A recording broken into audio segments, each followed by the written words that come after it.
Another video. Today we are going to be covering the first calculus concept. We're going to be jumping over to calculus, and we're going to be going over probably one of the first things you'll learn in any calculus class, as long as it's your first one, and it's arguably the most important, and that's the derivative. I just like to write it down. The derivative. Now, before I hop into that concept, let's just do some review real quick. So, we know if we have some function, and I guess important things to know before we kind of dive into this are kind of just concepts involving like function notation. Knowing function notation is pretty important, and transformations and limits. So if you haven't watched my videos on limits yet, please go check that out because that's going to be important. But anywho, let's say we have some function where it's the square root of x.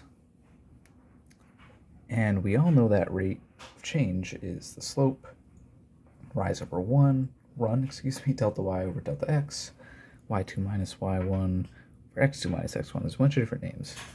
But give you a quick example here. Let's say we're going to find the average rate of change from the point 0, 0 to the point 4, 2. I didn't mean to label this. I didn't really have to. So let's find the average rate of change. So what we do is we take y2 minus y1 over x2 minus x1. So what this would be equivalent to in this situation would be we would take y2, which is 2, minus y1, which could be 0, over x2, which could be 4, minus 0. What you get is 2 over 4, or 1/2. So the slope between these 2 points, it's not the best line, is 1/2. And you can do this, I mean, typically the context that you'd see this in a normal math class is just a straight line. You'd see, let's make another example down here.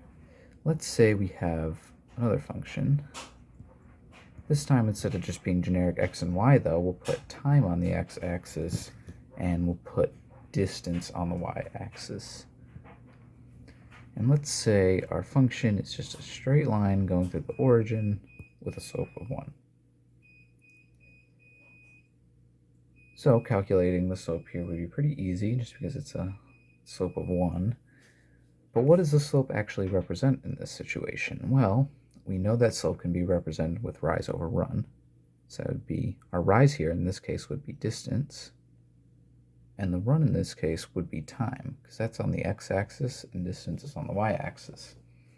If you've ever done any physical science classes or any physics classes, you would know that distance over time is actually just speed. So here's an important situation where slope is important. You know you're traveling a certain amount of distance in a certain amount of time, and you can use the information from the slope to tell you how fast you're going. Something like that. But again, with a lot of situations in the real world, we won't have nice, pretty slopes that we can work with. Let's say we have a similar situation where we have distance on the y, time on the x. Well, let's say that the distance away from the starting position is increasing like this, kind of a parabola shape. Now, just like before, we can do an average rate of change for a certain amount of time. So starting at time 0 over here, and maybe at, I don't know, time 4 over here, we can draw a line through here and calculate this slope using the points, and we could get an average rate of change. That isn't really accurate for all of the points within here. Let's look at this point right over here at time 0. Let's actually calculate this out too. So we'll assume it's a parabola, so we get change in y over change in x. Excuse me, this should be a 0. So it's 16 over 4, which is equal to 4. About that pause, folks. So anyways, we calculated that the average slope is 4. So the average speed over the time frame from 0 to 4 would be 4. But that's not entirely accurate. And I was going to say, if you look at time 0 here, you notice that the position is 0. And if we represent slope as some sort of tangent, let's actually hop over to 2. The actual speed at that time would be represented with a tangent line. It intersects the graph once and is at a perfect right angle to it. But that doesn't look the same. You'll notice the first line here, let me turn on my pointer, is a lot steeper than this line over here. So what we need to do is come up with a more precise way of representing the slope. Because average speed just isn't going to cut it. It's not entirely accurate. But the idea of a tangent line may be confusing you anyways, because it's kind of illogical. And that's because if you look at a graph, and we'll redraw our parabola, and we're drawing the tangent to the graph.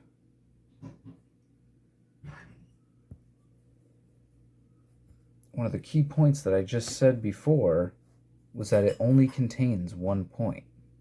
And that's where your confusion may be setting in, because in all the contexts that you've seen slope before, it contains 2 separate points. y2, x2, y2. Let me zoom out a bit so that's not as blurry. And x1, y1. Those are the points that you use to calculate the slope. How could we only have one point? If you think about it, through that one point, there could be an infinite number of slopes. So how do we know which one is right? Well, the key is that we're going to have to use limits to represent it. So let's go on to a new page here. And we're going to use a lot of representative identities because we don't know exactly which of these values are. We want a generic definition that we can apply to all uses.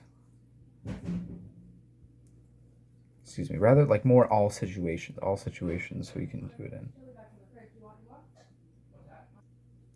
Sorry for the delay on that. So we're going to look at a generic situation using representative identities so we can apply to all situations. So let's look at some random line. We'll draw it like this. And let me redraw it. That's a good one. So what we have here is some function y equals f of x. And this is where your function notation is really going to come into play. You have to know some stuff about how to write functions and some transformations. So what we're trying to do is we're trying to find the instantaneous slope. I keep flip-flopping between colors. I think I'm going to stick with this red and the blue. But let's draw the tangent line here, this very point. Intersects it once. Now it doesn't look like that because it's not a very good drawing, but intersects it once and perfectly represents the slope. Let's call the point we're looking for, we'll call that x. And the truth is, while we do want the slope at one point, we can't quite do it with just the one point. So what we're going to do is we're going to make another point right next to it, and we're going to add some value h to it. So it goes from x to x plus h, or, you know, the distance between these is h, if you think about it graphically.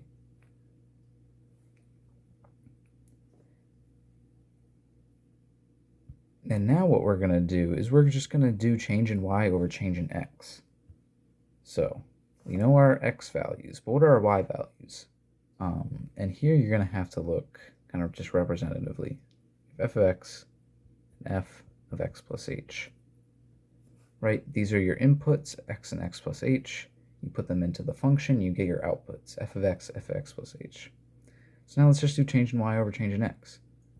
We have our y minus our other y, which is just f of x, all over x plus h minus x. And what you realize, sorry about that delay. So the bottom is x plus h minus x. And you may notice that the bottom just becomes h because plus x minus x just cancels. So this is a very important expression right here. You may not quite understand it yet, but remember what I said before, we're going to use limits. So what we're going to do is we're going to let h approach 0. Think about that for a second. We're going to let h approach 0. What does that really mean? Well, look at it here. If we're looking for the instantaneous slope at x, if we take a point that's kind of far away, like one over here, we draw the line between those two, is that really accurate to this line right here? This line and this line? No, they're different. But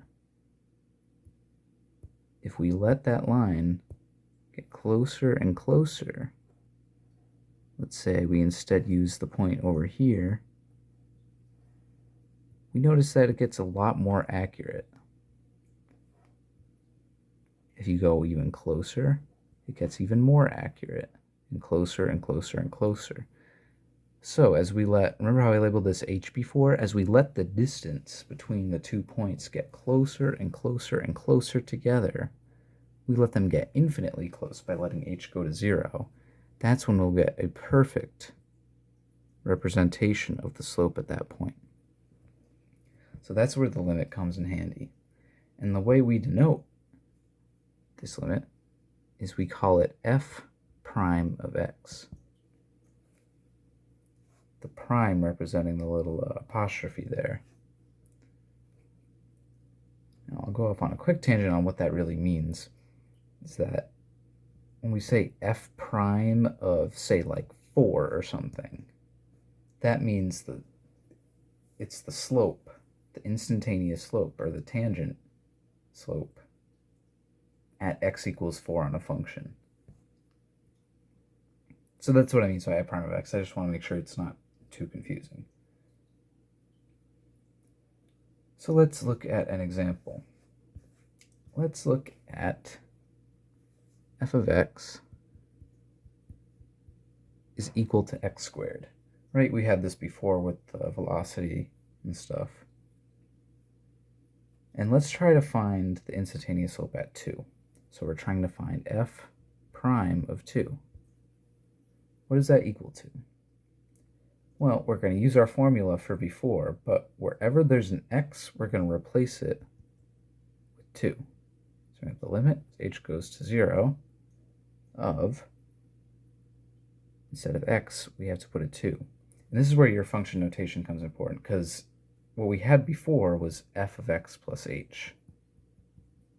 Right? I know I should probably have stayed with, I should have rewritten the original function, but we have f of x plus h here, right? So we're going to put it in function notation. F of x is just equal to x squared. F of x plus h is just x plus h squared. And then we replace wherever there's an x with a 2.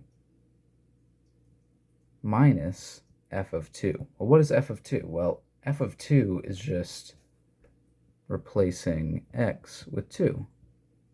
This is just the output of the function at x equals 2, which is 2 squared, which is just 4.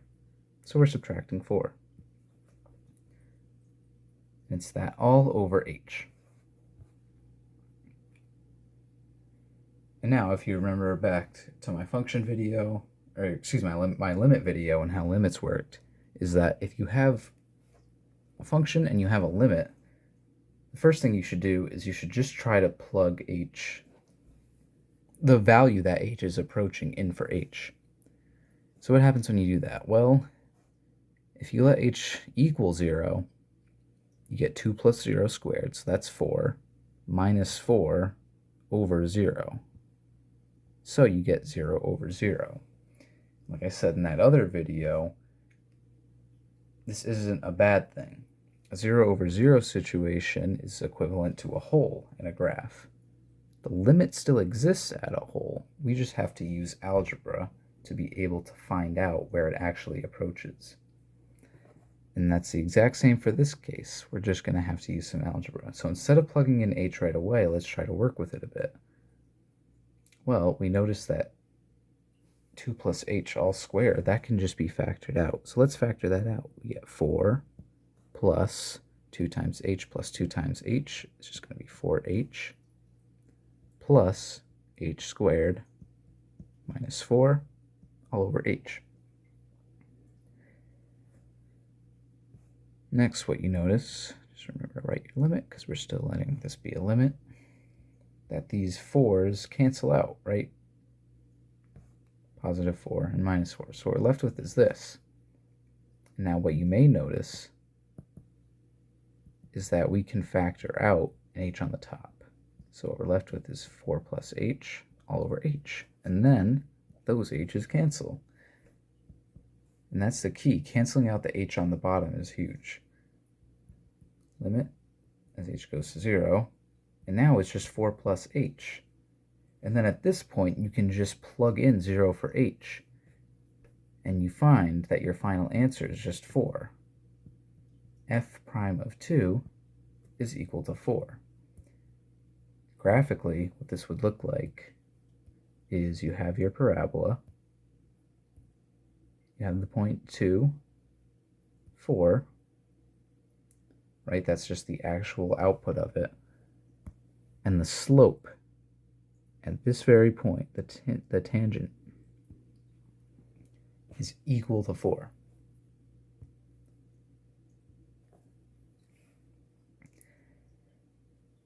Now, this on its own wouldn't be that useful if we wanted to find the instantaneous slope at every single point. We have to go through this entire process. So let's try to simplify it a bit.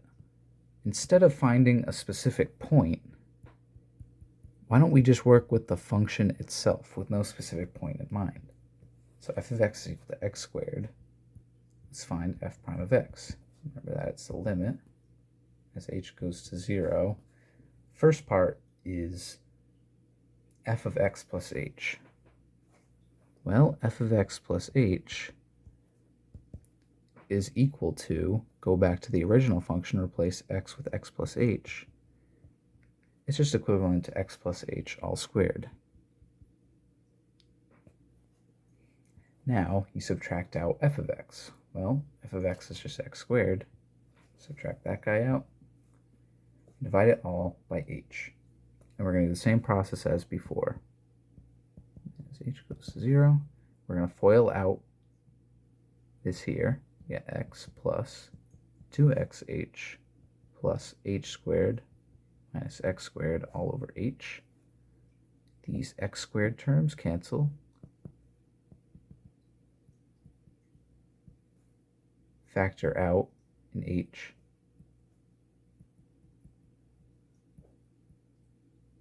Notice that these cancel.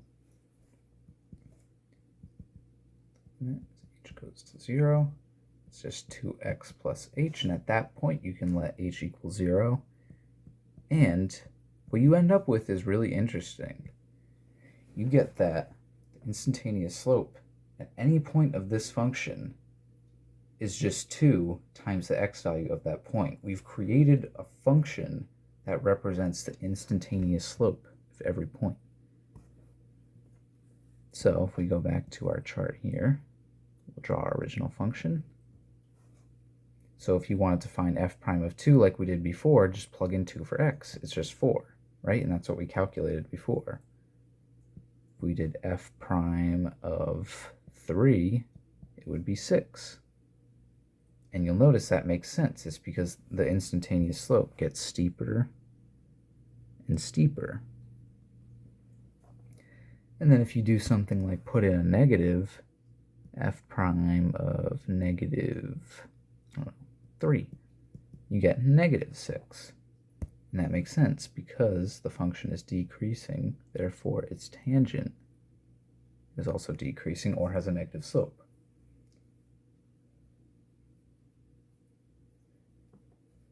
Now, you can use your knowledge combined with your knowledge of making a line. You know that the equation of any line is just y minus y1 equals m times x minus x1. So you can put in the slope that you've calculated using the derivative, and you can use it in combination with the actual function value. So let's use f prime of 3, for example. So we know f prime of 3 equals 6. That's the slope, so that's the m part. But now we need to find f of 3. Well, 3 squared is just 9. So the actual equation of the tangent is y minus 9 equals 6 times x minus, what is our x value? It's 3. So that's the exact equation of the tangent line, all these little lines I'm drawing. Now, there are a bunch of rules to finding derivatives of certain functions. So we just showed that f of x equals x squared, its derivative, f prime of x, is just equal to 2x. If f of x is equal to x cubed, f prime of x, take your guesses now what you think it would be. It's actually going to be 3x squared. I'll give you one more example, and I'll see if you can pick up on the pattern. Let's say f of x is equal to 2x squared. F prime of x is going to be equal to 4x.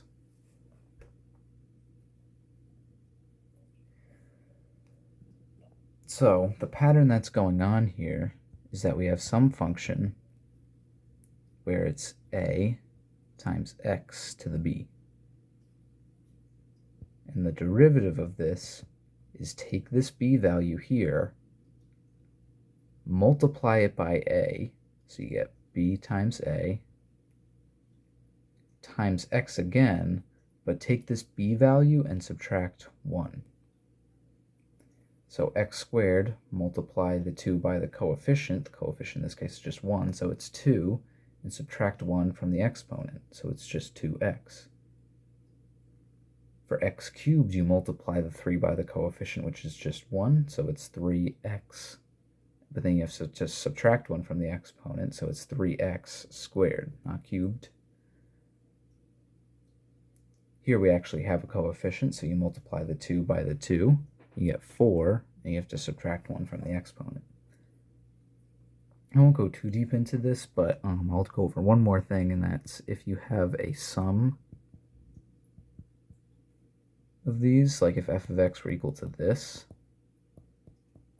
then you just treat every one of these individually. You get 3x squared plus 4x. So there are many other derivatives. There are ones involving the trig functions like sine, cosine, tangent, cosecant, secant, cotan.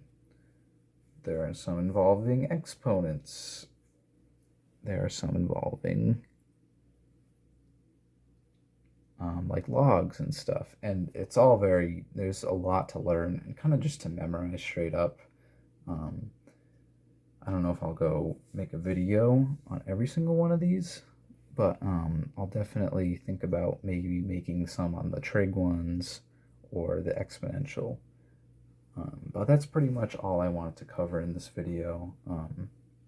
It's kind of a long one, but the derivative is a very important concept, and you really shouldn't be expected to understand it all in one video, but I hope I was able to give you a good overview of it. That's pretty much all for me. Thanks for watching, and I'll see you later.